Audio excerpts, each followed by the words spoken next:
मैंने कई बार सुना है। एकलव्य का नाम किन किन ने सुना है? How many of you heard the name of Eklavya in Mahabharat? Eklavya एक भील बालक था, जंगलों में रहता था। महाभारत के टाइम की बात है। तो वह गुरु द्रोण के पास, द्रोण कौन था? Drona was the preceptor of a Pandav and Kaurava. Pandav और कौरव से उनका गुरु था द्रोण।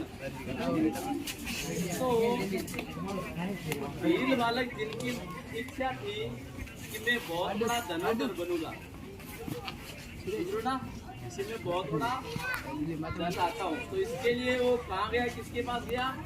गुरु द्रोण के पास।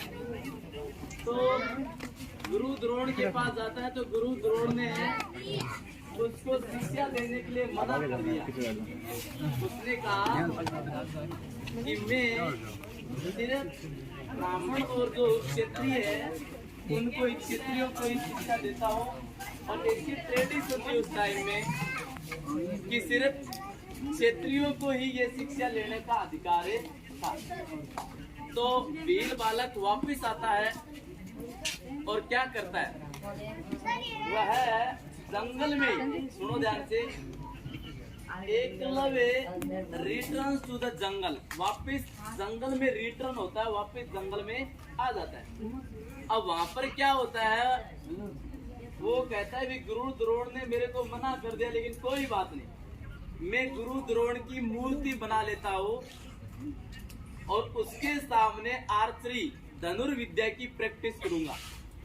तो गुरु द्रोण की वो मूर्ति, स्टेच्यू बना लेता है मिट्टी की, और उसके सामने वो दिन रात क्या करता है? प्रैक्टिस करता है। एक रोज क्या आता है?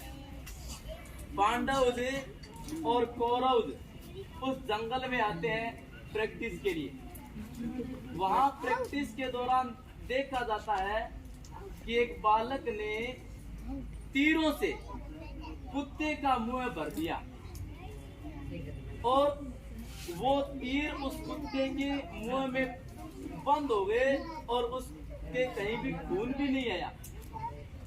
तब वहां पर जो गुरु और चेले थे, कौरव और पांडव, वो देख के बड़े आश्चर्यचकित हो गए कि हमने तो आज तक अर्जुन को सबसे बड़ा धनुर्धर मान रखा था, लेकिन इस जंगल में ऐसा कौन सा आ गया जिसने कुत्ते का मुंह बंद कर दिया और बिना कोई चोटे लगे। तो द्रोण है वो ढूंढता हुआ उस शिष्य के पास पहुंचता है, एकलव्य, जिसने तीरों से कुत्ते का मुंह भरा। द्रोण को देखकर एकलव्य क्या करता है? गुरु के पैर छूता है और कहता है कि हे बालक, बताओ तुम कौन हो और तुम्हारा कौन गुरु है जिसने इतनी बड़ी तुम्हें शिक्षित किया, इस प्रकार तुम्हें धनुर्धर बनाया। तो एकलव्य कहता है कि साहब मैं भील बालक हूँ और मेरे गुरु आप ही हो। तो गुरु आश्चर्यचकित रह जाता है। वो सोचता है, वो कहता है कि भाई मैंने तो तुम्हें कभी शिक्षित किया ही नहीं, फिर मैं तेरा गुरु किसे हो गया? तो उन्होंने बताया था कि गुरुजी, मैंने आपकी मिट्टी की मूर्ति बनाई है और आपकी मिट्टी के मूर्ति के सामने ही मैंने ये विद्या ग्रहण की है प्रैक्टिस के माध्यम से। तो गुरु द्रोण को लगा कि भाई ये शिष्य मेरे अर्जुन से भी बेहतर है, मेरे अर्जुन से भी ज्यादा वो तीर अंदाजी जानता है, और यदि पूरे संसार को पता चलेगा कि अर्जुन से ताकतवर एकलव्य था तो मेरी तो कोई इज्जत ही नहीं रही। तो उसने क्या किया? उसने एकलव्य से कहा कि भाई यदि मेरे सानिध्य में तुमने शिक्षा ग्रहण की तो ये तुम्हारा हक है कि तुम मुझे गुरु दक्षिणा कि वापस कुछ न कुछ रिटर्न करो, गुरु दक्षिणा दो। तो एकलव्य ने कहा गुरुजी आप आदेश दीजिए जो चीज चाहते हो आपके सामने हाजिर हो जाएगी। तो गुरु ने क्या कहा? गुरु ने कहा कि मुझे आपके दाहिने हाथ का अंगूठा चाहिए। अब पता है आपको कि एक धनुर्धर के लिए दाहिने हाथ का अंगूठा कितना महत्वपूर्ण है। एकलव्य ने बिना कोई संकोच के, बिना कोई हिचकिचाए वो अंगूठा उस गुरुजी को तुरंत काट के दे दिया। जिस गुरुजी ने उसको शिक्षित नहीं किया, उसके प्रति इतनी बड़ी आस्था, इतना बड़ा विश्वास कि उसने बिना कोई सोच के तुरंत ही अंगूठा दे दिया। तो कितने बड़ी उसमें आस्था थी। शिक्षा में गुरु के प्रति आस्था होनी, विश्वास होना बहुत जरूरी है। दूसरा इसमें शिक्षा ये है कि द्रोण का अर्जुन के प्रति कितना मोह था। द्रोण का अर्जुन के प्रति कितना बड़ा मोह। जैसे मान लो द्रोण ने उसको शिष्य नहीं माना, उसने शिष्य माना था। द्रोण के लिए सबसे बड़ा शिष्य कौन था? अर्जुन था। इसलिए द्रोण ये नहीं चाहता था कि मेरे शिष्य से बड़ा कोई दूसरा हो सके। तो हर शिक्षक के लिए होता है, हर शिक्षक ये जरूर चाहता है कि मेरा जो शिष्य है वो दुनिया में सबसे बड़ा हो, वो मेरे से ऊपर निकले। मेरे गुरुजी कहते थे कि इस संसार में सिर्फ 2-3 प्राणी है जो आपकी प्रोग्रेस को देखना चाहते हैं। एक तो माँ बाप, जो बिना कोई संकोच के आपकी प्रोग्रेस देखना चाहते हैं। वो चाहते हैं कि मेरा बच्चा पढ़ लिख कर बहुत अच्छा इंसान बने। और यदि कोई तीसरा इस दुनिया में है तो वो आपके गुरुजी है, आपके टीचर। भले ही आपको कितना ही पीटा हो, भले ही आपको कक्षा में कितना ही कुछ कहा हो, लेकिन वो वास्तव में आपकी प्रोग्रेस चाहते। इसलिए जब भी टीचर मिले, इसका मतलब ये नहीं कि इन्होंने कभी पीट दिया, मेरे को भला बुरा कह दिया।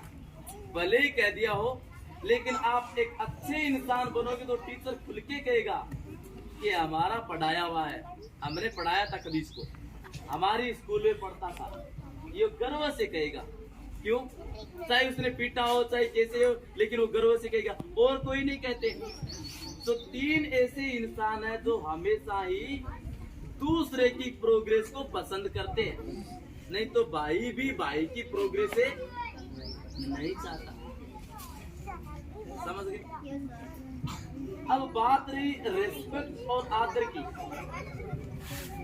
कि भाई हम एकलव्य तो नहीं बन सकते, लेकिन एक रेस्पेक्ट और आदर होना चाहिए, विश्वास होना चाहिए। जैसे मान लो, उदाहरण दे रहा हूँ कि एक पेशेंट, मैंने कई बार उदाहरण दिया है। अरे चुप हो जाओ रे, अरे सुनो मत। पेशेंट डॉक्टर के पास जाता है, यदि पेशेंट को ये विश्वास है कि ये डॉक्टर मेरे लिए अच्छी से अच्छी दवा देगा, और यदि इस दवा से ठीक होऊंगा तो ही होऊंगा, दूसरा कोई मुझे ठीक नहीं कर सकता। तो ये उस पेशेंट का डॉक्टर के प्रति क्या बन गया? विश्वास बन गया। अब वो डॉक्टर चाहे उसे कैसी भी दवाई दे, घटिया क्वालिटी की भी दे, लेकिन उस मरीज को ये दवाई लेने के बाद विश्वास होता है कि मैं पक्का ठीक हो जाऊंगा, और वो विश्वास उसको ठीक कर देता है। यदि विश्वास नहीं है तो कितनी अच्छी दवाई दे दो, जब तक मन में विश्वास नहीं है कि ये दवाई मेरे को लग जाएगी, तब तक वो लगेगी नहीं। विश्वास रखना कि कक्षा में जो टीचर पढ़ा रहा है वो अच्छी बात है, मेरे लिए फायदेमंद है, तब आप उसको ग्रहण करोगे। उनके प्रति रेस्पेक्ट रखना, आदर रखना। जैसे रवि जी कह रहे थे कि जैसे ही निकलते हैं आप स्कूल से बाहर हो, स्कूल के दौरान चलो good morning sir, good morning sir, और पेज खुली होती है। लेकिन जब बाहर होते हो, जैसे मान लो 12th कर गए यहाँ से या 10th कर गए, और भी बच्चे तो बाहर दूसरी स्कूल पढ़ रहे हैं, वो पास से सीधे ही निकल जाते हैं पहचान करके भी कि ये इस सर ने हमें पढ़ाया है, और उसके बावजूद वो निकल आते हैं ऐसे कि मैं इसको जानता ही। ये बहुत गलत चीज है। कम से कम जिन सरों ने हमें पढ़ाया जहां भी मिले तो ऐसी हैबिट होनी चाहिए। नमस्ते सर, नमस्ते सर से क्या लगा, क्या खर्चा आ गया, लेकिन उस टीचर को लगेगा कि ये बच्चा मेरे को पहचान गया, इसने मैंने इसको कभी न कभी पढ़ाया है। उसके मन में कुछ न कुछ ऐसा तसल्ली होगी, मोटिवेशन उसको मिलेगा।